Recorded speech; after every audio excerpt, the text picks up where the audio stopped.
में जाएंगे। बोले घर में ना गए भाई, मंदिर में तो देवता बैठते। बोले हमारे घर में देवता हैं। बोले क्या देवता? हाँ, बोले हमारी जो सास है वो हमारे गौरी है, माता हमारी गौरी है, और पिता हमारे शंकर जी जो है, शंकर जी है।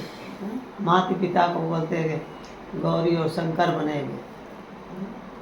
और जो हमारे पति देवता हैं उनकी हम उनकी सेवा करें। घर ही में मंदिर बनेबे, तीर्थ हम का करें जइबे। तो तीर्थों में हम लोग इसीलिए जाते हैं कि भाई वहाँ पर तीर्थ तीर्थ कहते किसको है? हाँ? तीर्थ जो होता है अर्थात जो हमको तारे, है ना।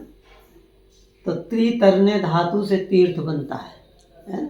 तो वो तारते वहाँ पर जितने भी संत तीर्थ उसी को बोलते हैं। या तो किसी महापुरुष का जन्म हुआ वो तीर्थ स्थान बन जाता है, या किसी महापुरुष ने वहाँ तपस्या किया, कर्म किए। अब देखो आदि गुरु शंकराचार्य जी थे, उनका जन्म तो केरला में है। हम वहाँ गए हैं देखने, जब केरल भ्रमण में गए तो केरल में देखा जैसे भारत माता का मंदिर है ना हरिद्वार में, इसी प्रकार से वहाँ भी उन्होंने 7 मंजिल तक ऐसे बनाया है। और उसमें शंकराचार्य जी की पूरी जीवनी उसमें दिया हुआ चित्रों में। तो अब उनका जन्म तो वहाँ रहा, पर कर्म कहाँ रहा? है ना, यूपी बनारस में, है ना।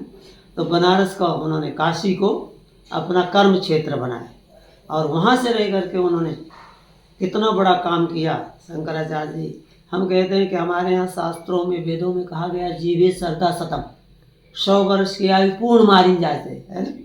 पर देखो ऐसे महापुरुष स्वामी शंकराचार्य जी जिनकी आयु कितनी रही? 32 वर्ष, है ना। 32 वर्ष में उनका शरीर पूरा हो गया। 12 साल के बाद तो उन्होंने पूरे वेदों में भाष्य लिख दी, चारों वेदों में जो भाष्य है। तो हमने जो आचार्य में किया बनारस विश्वविद्यालय से, तो शंकर अद्वैत वेदांत को लेकर ही किया ना। अद्वैत वेदांत से ही गुरु जी कहे कि इससे आचार्य करो। तो उनकी जीवनी आती है। लोग बोलते हैं कितने बड़े योगी, हम लोग बोलते हैं भाई आप योगा करो, साधना करो, श्वास जितनी बचाओगे उतनी आपकी आयु बढ़ेगी। पर ऐसा नहीं है रसिक भाई, नहीं बराबर है। और श्वास तो जितनी है वो तो नक्की थी गया ऑक्सीजन जब समय पूरा हो गया कि इतने दिन रहना उतना दिन रहेगा। इसीलिए हम लोग निर्भय रहते हैं, डरते नहीं है। कोरोना आया नहीं, देखो कितना लोग भयभीत है, कुछ नहीं हुआ। और हमारे कुमार भाई हमेशा जो हम लोग बोलते और उसको हमेशा यूट्यूब में डालते रहते भाई कोरोना तो बड़ी अच्छी आया, कोरोना तो हमें सीख दिया। देखो हम लोग बोलते थे कि स्वच्छता रखो, सफाई रखो, पवित्रता रखो, भोजन पाओ तो हाथ धो। पर कहाँ लोग सुनते थे।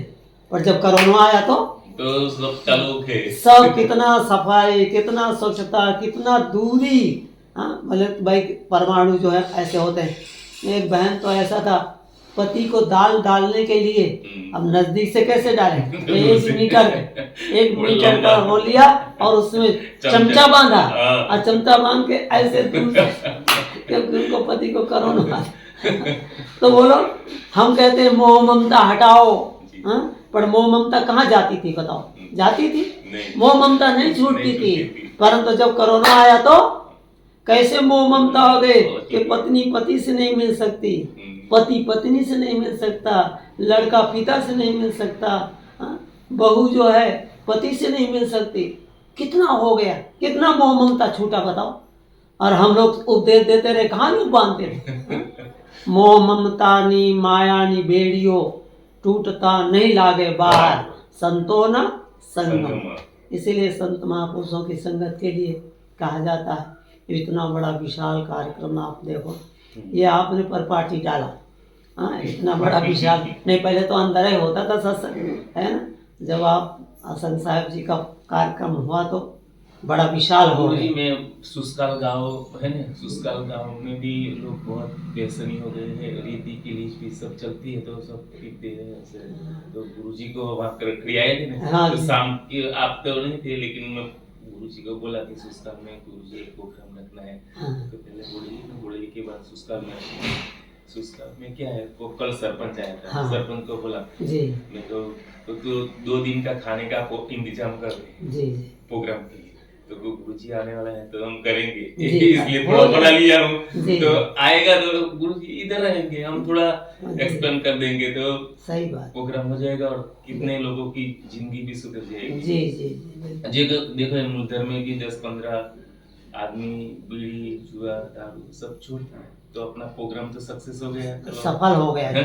बराबर। मुरारी बापू कथा करते थे ना, जी 3 घंटा बोलते थे हम्म, और 7 दिन या 9 दिन का पारायण जो भी करते थे, तो अंतिम में यही कहते थे, यदि एक व्यक्ति भी सुधर गया हाँ, मेरे वचनों से, हम्म, हाँ, उसका नशा व्यसन छूट गया, दारू छूट गया, मांस मटन छूट गया, हाँ, तो बोले मेरा कथा करना सार्थक हो। सार्थक। नहीं, तो ये महापुरुषों का संग से, इसीलिए तो महापुरुष जो है हमारे यहाँ वेदों में ऐसे कहा गया है कि सत्संग कथा भजन के लिए कभी आलस न करो। कहते हैं कि स्वाध्याय प्रवचनाभ्याम, यानी स्वाध्याय करने के लिए और प्रवचन के लिए आलस नहीं करो। तभी देखो हम लोग तो यहाँ तो ठीक है, छत्तीसगढ़ में गुरु जी के साथ जो ना जी 12 बजे समाप्त हो, कुमार साहब रहते तो 5 बजे उठ जाते हो। उन्होंने 12 बजे समाप्त हो तो हम लोग सोए नहीं, आप गाड़ी लेकर वहाँ खड़े हो रात में, अच्छा, और कल सुबह वहाँ दूसरे गांव में जाना है तो हम लोग फिर वहाँ जाएंगे, क्योंकि वहीं जाके सोना, जिससे सुबह होते ही वहाँ कार्यक्रम चालू हो। तो हम लोग कभी कभी कहें कि देखो लोग कहते हैं महात्मा लोग क्या करते हैं, हाँ? अब लोग तो सो रहे हैं पर हम लोग रात में भी चल रहे हैं। तो इसीलिए कहते हैं वेदों में कि भाई माँ प्रमादव्यम, बोले प्रमाद न करो, आलस न करो। हाँ? एक बार हमारे निर्मल भाई थे बड़ौदा में, जी उनका ये जो अपना पॉपुलर ब्रेड नहीं खाते, जी जी उनकी फैक्ट्री थी, तो उनसे बहुत प्रेम, हाँ बेकरी बोलते हैं। बेकरी, तो उनसे बहुत प्रेम था। कई बार मैं उनके बेकरी में ही रहा रात के, सुबह देहरा जाती है ना, देहरादून मुझे जाना पड़े कार्यक्रम में, तो वो मेरे को वहीं से बैठ कर के भी, उनके उस समय स्कूटर रहता था, तो वो निर्मल भाई जो है एक बार कार्यक्रम पादरा में था और बारिश खूब हो रही थी, तूफान खूब आ गया। देखो इस जीवन में परीक्षाएं भी आती गई, तो हम लोग बड़ौदा में ठहरे थे और बड़ौदा से वहाँ जाना था ताजपुरा, पादरा के बगल में ना ताजपुरा है आपने, तो वहाँ सत्संग में जाना था, धर्मशाला थी एक, उसमें सब इंतजाम था, पर बरसात का है कि मैं ही हूँ, तूफान का है, जैसे अपना नहीं रसिक भाई, अरे वो अपना राजेंद्र के यहाँ पिछले साल कितना तूफान आया, मंडप है सब तोड़ दिया, वो कर दिया। इसीलिए अब किस अच्छा हुआ, पहले हो गया सब, नहीं, अच्छा हो गया, यह सबका कार्यक्रम अच्छा निर्विघ्न सबका पूरा हो गया। तो इतना तूफान में तो गुरुजी कहें क्या करें, तो वो निर्मल भाई कहता है, बोले नहीं साहब चलना है। हाँ, हमने सोचा भाई इससे तूफान में कैसे क्या, नहीं बोले चलना। उस समय गाड़ी नहीं रही, रिक्शा लाए और रिक्शा वाले को तेल, और बोले नहीं चल। जब हम लोग वहाँ पहुँचे 8-9 बजे रात के, तो देखा तो पूरा हॉल बैठा था खचाखच भरा हुआ। तो हमने कहा देखो गुरुजी से, हमने कहा देखो ना आते आलस कर जाते थोड़ा, यह होता कोई बरसात है इतना क्या करें, हाँ? तो फिर बेचारे कितना निराश होते, परंतु नहीं, महापुरुष क्या है हमारे यहाँ संतों में ऐसे ही है कि जो वचन दे उसे पालन करो। भगवान राम देखो चले गए जंगल में, क्यों गए, वचन को ही तो मान के गए ना, पिता के वचन को, और फिर पिता क्या माता का भी वचन था। जब उन्होंने कहा, भगवान राम को जब कैकेयी माता ने कहा, तो उन्होंने देखा कि पिता तो मूर्छित पड़े थे, बड़े दुख में थे, तो उन्होंने कहा कि माता मुझे समझ में नहीं आता, ये तो छोटी सी बात है, 14 साल के लिए वनवास क्या होता है, हाँ? हम आप देखो 75 वर्ष के हो रहे हैं लगभग, हाँ, अब तो 75 वर्ष बीत गया पता चलता है नहीं हाँ? कि 75 साल के हो गए है ना। हमें तो कभी छोटे बच्चे मिले तो उन्हीं के साथ खेलते हैं, उनके साथ रमते हैं, हाँ? बड़े मिल गए तो उनके साथ रमते हैं, बूढ़े मिल गए तो उनके साथ रमते, अरे भाई सबके साथ मिलजुल के रहो। तो जीवन, भगवान राम कहते हैं कि माँ मुझे एक आश्चर्य हो रहा है कि छोटी सी बात के लिए पिताजी को इतना दुख क्यों हुआ, ये तो छोटी सी बात है। मुनि जन मिलन विशेष बन, सबहि भांति हित मोर, तेहि मापित आय सुसरस, असम्मत जननी तो। भगवान राम कहते हैं, इसीलिए भगवान कहते हैं। दूसरा लोग होता तो क्या कहते हैं, माता जो है ना कौशल्य कह देती कि मेरा बेटा क्यों जंगल में जाए, तुम अपने बेटा को भेज दो, होता भी नहीं। पर नहीं, ये राम की माता है। कौशल्या भी कहती है कि नहीं, तुम्हारे को यहाँ रहने की जरूरत नहीं।